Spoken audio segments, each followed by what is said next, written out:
Hello friends, आप सभी लोगों का स्वागत है हमारे प्यारे से नए यूट्यूब चैनल टेली मास्टर 2.0 में। मेरा नाम है रोहित कुमार। तो चलिए स्टार्ट करते हैं। हम आज टेली के अंदर एक नया टॉपिक देखेंगे, बिल वाइज डिटेल। ये टॉपिक बहुत ही शानदार है और मोस्ट इम्पोर्टेंट टॉपिक है टेली के अंदर। अब हम पहले देखेंगे कि इस टॉपिक के अंदर क्या होता है और इसके अंदर क्या आता है, और हम इसके अंदर एग्जाम्पल करके देखेंगे कि इसका मतलब क्या होता है। तो चलिए हम स्टार्ट करते हैं। हम पहले टेली को ओपन कर लेंगे। टेली को ओपन करने के बाद में मैंने टेली मास्टर 2.0 नाम से मैंने कंपनी को ओपन कर रखा है। बाद में मैं F11 के अंदर जाके F1 को प्रेस करूँगा और मैं यहाँ से maintain balance bill wise detail option को यस कर लूँगा और एंटर कंट्रोल से मैं एक्सेप्ट कर लूँगा। मैं यहाँ पे आपको मैं आके बताता हूँ कि पहले टेली ये बिल वाइज डिटेल होता क्या है। तो बिल वाइज डिटेल देखो, उधार के ट्रांजेक्शन के लिए बिल वाइज डिटेल का यूज़ किया जाता है। केस के अंदर इसका यूज़ नहीं किया जाता है। मतलब कि हम जो उधार के अंदर जो हम सैलरी क्रेडिटर या डेबिटर लेते हैं, हम जो ये सेल्स करते हैं और परचेज़ करते हैं उधार के अंदर, हम इन दोनों के अंदर इसका यूज़ लेंगे बिल वाइज डिटेल का। और हम इसके केस के अंदर हम इसका यूज़ नहीं लेंगे। जब हम टेली के अंदर एंट्री करते हैं तो हम केस के अंदर जो सामान खरीदते हैं हम उसके अंदर इसकी एंट्री नहीं करेंगे। अब बिल वाइज डिटेल को अभी समझ में नहीं आ रहा होगा आपको, थोड़ी देर बाद में ये जो मैं एंट्री करके दिखाऊंगा तब मैं आपको इसको एकदम डिटेल से समझाऊंगा कि इसका क्या मतलब, तब आपको बहुत ही शांत से तरीके से आपको समझ में आएगा। तो इसके अंदर 4 रेफरेंस होते हैं हमारे। पहला रेफरेंस है न्यू रेफरेंस, दूसरा है एडजस्ट रेफरेंस, तीसरा है एडवांस रेफरेंस, चौथा है ओन अकाउंट। अब मैं इनको जो जो जैसे जैसे आएगा मैं उससे वैसे आपको बताऊंगा कि न्यू रेफरेंस, एडजस्ट रेफरेंस और एडवांस रेफरेंस, ओन अकाउंट का क्या मतलब होता है। तो चलिए हम आगे देखते हैं। अब हम टैली के अंदर वापस आ जाएंगे। अब टैली के अंदर आने के बाद में आप अकाउंटिंग वाउचर के अंदर पहले हम जैसे परचेज़ की सामान खरीदने की एंट्री करें।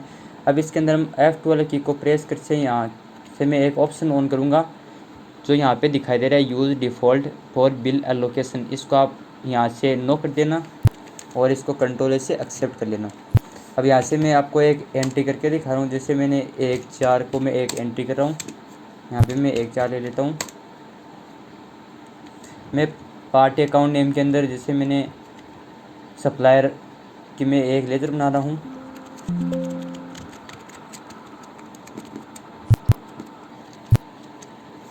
सप्लायर एक तो ऑलरेडी एग्जिस्ट है हमारा, सप्लायर के नाम से बना रहा हूँ। या संडे क्रेडिटर है और मैं यहाँ से maintain balance bill bye bill को यस कर लूँगा और यहाँ पे डिफ़ॉल्ट क्रेडिट पीरियड। अब डिफ़ॉल्ट क्रेडिट पीरियड का क्या मतलब होता है? डिफ़ॉल्ट क्रेडिट पीरियड का मतलब होता है कि जैसे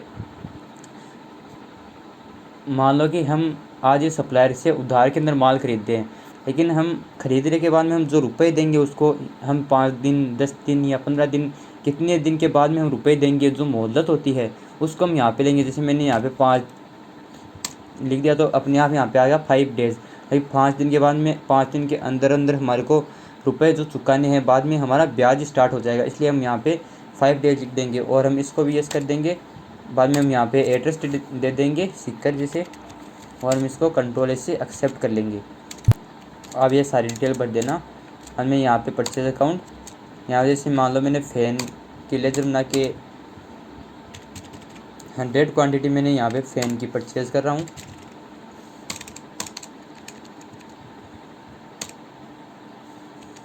अब देखो यहाँ पे टाइप ऑफ रेफरेंस के अंदर आपके सामने मेथड ऑफ एडजस्ट आ रहे हैं। एक तो advance, against, new, on account. अब न्यू रेफरेंस हम परचेज़ और सेल्स दोनों के अंदर लेंगे, क्योंकि नो रेफरेंस का मतलब कि नया बिल। जब हम नया बिल लेंगे तो हम न्यू रेफरेंस के ऊपर हमेशा क्लिक करेंगे। ये न्यू रेफरेंस परचेज़ और सेल्स के अंदर ही लेंगे हम, क्योंकि परचेज़ करने के बाद में हम उसको, जैसे हमने परचेज़ का हमने बिल बना लिया है, पहले बिल बनाने के बाद में हम उसको एडजस्ट करेंगे। तो एडजस्ट ये बिल बना लिया, जब हम पेमेंट करेंगे परचेज़ के बाद में तो पेमेंट के अंदर हम एडजस्ट करेंगे। अब फिलहाल हम न्यू रेफरेंस लेंगे इसके अंदर। और जो एडवांस होता है उसका मतलब कि हम जो पेमेंट करते हैं, जो एडवांस पेमेंट करते हैं, हम एडवांस पेमेंट या एडवांस रिसिप्ट जो हम मनी के अंदर एंट्री करते हैं, तब उस टाइम इस एडवांस का उपयोग किया जाता है। और ऑन अकाउंट का हम उपयोग वैसे ना के बराबर करते हैं, तब हम यहाँ पे पहले न्यू रेफरेंस का यूज़ ले लेंगे। यहाँ पे एंटर 5 डेज, एंटर एंटर हम इसको एक्सेप्ट कर लेंगे। अब मैं एक एंट्री और पास कर रहा हूँ, जैसे मैंने ये 1 तारीख को एंट्री पास किया, अब मैं 2 तारीख को मैं एंट्री पास कर रहा हूँ 2/4। यहाँ पे पार्टी अकाउंट नेम में फिर से सप्लायर की पार्टी से मैं कर रहा हूँ। 50 फैन और खरीद लेता हूँ।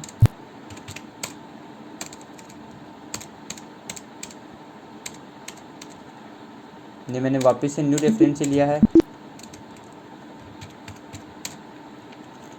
एक एंट्री जैसे मान लो कि मैं सप्लायर के नाम से मैं एक एंट्री परचेज अकाउंट, यहाँ पे 2 तारीख है, मान लो मैंने पहली एंट्री 1/4/2022 को की थी, दूसरी एंट्री मैंने 2/4/2022 को की थी, तीसरी एंट्री मान लो कि मैं 1/5 तारीख को कर रहा हूँ, 1 तारीख 5वां महीना। और यहाँ पे मैंने ले लिया है वापस से फैन, यहाँ पे मैं 50 पीस ले रहा हूँ। अभी फ़िलहाल मैं न्यू रेफरेंस ही लिया है मैंने। अब हमने एंट्री तो 3 पास कर लिया, लेकिन अब मैं देखना चाहता हूँ कि रिपोर्ट्स बिल वाई डिटेल की। मैं रिपोर्ट इसके अंदर कैसे देखूँगा, मैं डिस्प्ले के अंदर आऊँगा। पहले डिस्प्ले के अंदर आने के बाद मैं यहाँ से स्टेटमेंट ऑफ अकाउंट्स के अंदर जाके यहाँ पे आपको एक नया ऑप्शन शो हो रहा है आउटस्टैंडिंग में, इसके ऊपर क्लिक कर दूँगा। बाद में इसके अंदर हमारे को 2 ऑप्शन दिखाई दे, रिसीवेबल, पेएबल। अब इन दोनों का क्या मतलब है, अगर हमने परचेज़ किया है तो हमारे को जो रुपए चुकाने हैं उसकी इस पेएबल के अंदर सारी की नाम आ जाएंगे, और रिसीवेबल में जब हमने सेल्स किया है और हमारे को किसी से पैसे लेने हैं उनका हमारे को सारे का नाम रिसीवेबल के अंदर मिल जाएगा।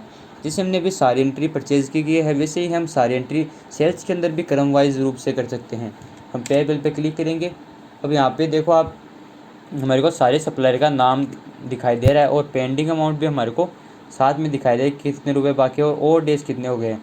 मैं यहाँ से पहले डेट को चेंज कर लूँगा, जिससे मैं यहाँ से 1/4 से लेके मैं देखना चाहता हूँ 2 तारीख 5वां महीना तक मैं सारी एंट्री देखना चाहता हूँ।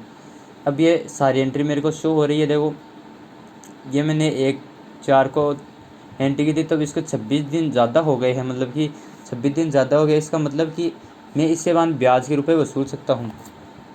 ये रेफरेंस नंबर है हमारे, जो 325 से जो हमने रेफरेंस नंबर ऑटोमेटिक हमने सेलेक्ट कर रखे हैं, वो यहाँ पे रेफरेंस नंबर आ गए। जैसे जैसे हमारा बिल चलता है वैसे रेफरेंस नंबर आ जाते हैं। ये पेंडिंग अमाउंट हमारी शो हो रही है। अब मैं आपको यहाँ से मैं देख सकता हूँ कि कितने दिन ऊपर हो गए, मतलब कि डेट से कितने दिन आगे चले गए हैं। मैं वापस से बैक आ जाऊँगा। अब मेरे को बिल को अगेंस्ट करना है, मतलब एडजस्ट करना है। उसका क्या मतलब होता है, जैसे मैंने परचेज़ तो कर लिया, मेरे को उसको पेमेंट करना है फिर से।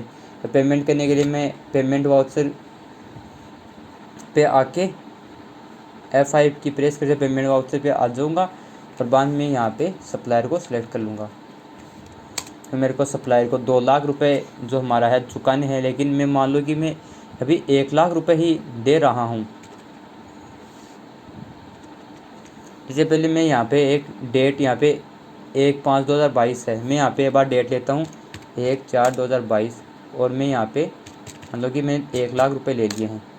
अब देखो ऑटोमेटिक यहाँ पे एडजस्ट का ऑप्शन आ रहा है। एडजस्ट का ऑप्शन हमारा, जो हमारा पेमेंट और रिसिप्ट उन दोनों के अंदर एडजस्ट का ऑप्शन आएगा। जैसे मैंने एडजस्ट पे क्लिक किया, अब आपके सामने यहाँ पे एक एंट्री शो कर रही है, क्योंकि हमने जो 1 अप्रैल को एंट्री की थी, क्योंकि मैंने यहाँ पे भी देखो 1 अप्रैल की डेट ली, तो 1 अप्रैल से डेट से पहले पहले की जितनी भी एंट्री है वो हमारे को इसके अंदर दिखाई देगी, क्योंकि यहाँ पे मैंने 1 अप्रैल ही ली है इसलिए। तो यहाँ पे मैं इसको क्लिक करके ये मैं एंट्री ले लूँगा, लेकिन मैं चाहता हूँ कि ये एंट्री मेरी शो नहीं हो।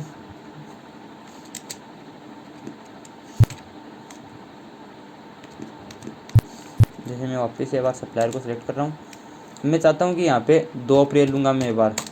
अब 2 अप्रैल को यहाँ पे एडजस्ट में क्या आएगा, 2 एंट्री आएगी, क्योंकि 2 अप्रैल को मैंने 1 अप्रैल की एंट्री है, 2 अप्रैल की एंट्री, मतलब कि इसको देख के आपको एक पता चल रहा होगा एक चीज़ का, कि जो भी मैं डेट ले रहा हूँ उसके पहले पहले की जितनी भी मैंने एंट्री की है और वो पेंडिंग के अंदर है पेमेंट करना, उन सारी की एंट्री मेरे को दिखाई देगी।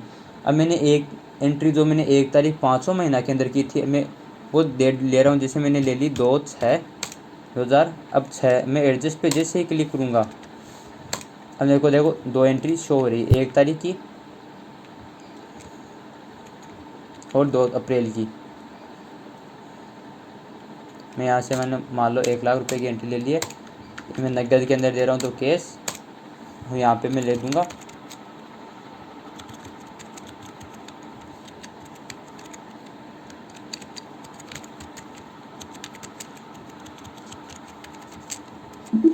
ना मैं इसको एक्सेप्ट कर लूँगा। आई होप आपको ये एंट्री समझ में आई होगी। और अगर आपको इस एंट्री के अंदर कोई भी डाउट हो, जो मैंने ये न्यू रेफरेंस और बिल को एडजस्ट करना सिखाया है, उसके अंदर आपको कोई भी डाउट हो तो मेरे को कमेंट ज़रूर करना, मैं आपको रिप्लाई देने की पूरी कोशिश करूँगा। Thanks for watching video. Please share, subscribe and press bell icon. Thank you.